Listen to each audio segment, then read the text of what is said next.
আসসালামু আলাইকুম ওয়া রাহমাতুল্লাহি ওয়া বারাকাতুহু। প্রিয় দর্শক মণ্ডলী, রজব মাস আসলে রাসূল সাল্লাল্লাহু আলাইহি ওয়াসাল্লাম একটি দোয়া বেশি বেশি পাঠ করতেন। দোয়াটি হলো আল্লাহুম্মা বারিক লানা ফি রজব ওয়া শাবান ওয়া বাল্লিগনা রমাদান। আল্লাহুম্মা বারিক লানা ফি রজব ওয়া শাবান ওয়া বাল্লিগনা রমাদান। হে আল্লাহ, আপনি আমাকে রজব এবং শাবান মাসে বরকত দান করেন এবং রমজান মাস পর্যন্ত আমার হায়াতকে আপনি বাড়িয়ে দেন। সুবহানাল্লাহ। এই দোয়াটি রজব মাস শুরু হলেই রাসূল সাল্লাল্লাহু আলাইহি ওয়াসাল্লাম বেশি বেশি পাঠ করতেন।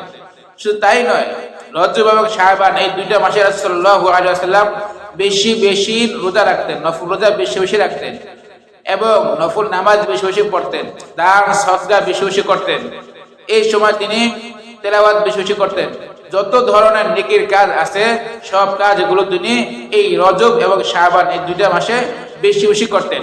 তাই আমরা যারা আছি, আমরাও যেহেতু রজব মাস শুরু হয়ে গিয়েছে, আমরাও এই দোয়াটি আল্লাহুম্মা বারিক লানা ফি রজব ওয়া শাবান ওয়া বাল্লিগনা রমাদান, এই দোয়াটি আমরা বেশি বেশি পাঠ করব।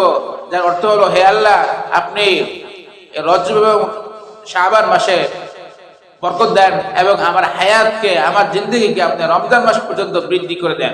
এই দোয়াটি আমরা বেশি বেশি পাঠ করব এবং এই মাসে বেশি বেশি রোজা রাখার চেষ্টা করব যতটুকু আমাদের সাধ্যের মধ্যে কুলায়, এবং নফল নামাজ বেশি বেশি পড়ার চেষ্টা করব এবং নফল রোজা, দান সদকা, ভালো যত কাজগুলো আছে এই মাসের মধ্যে আমরা বেশি বেশি করার চেষ্টা করব। আল্লাহ তাআলা আমাদের সবাইকে এই রজব এবং শাবান মাসে নেক আমল বেশি বেশি করার তৌফিক দান করুক এবং দান সদকা, নফল নামাজ, নফল রোজা এগুলো বেশি বেশি করার তৌফিক দান করুক। আমিন।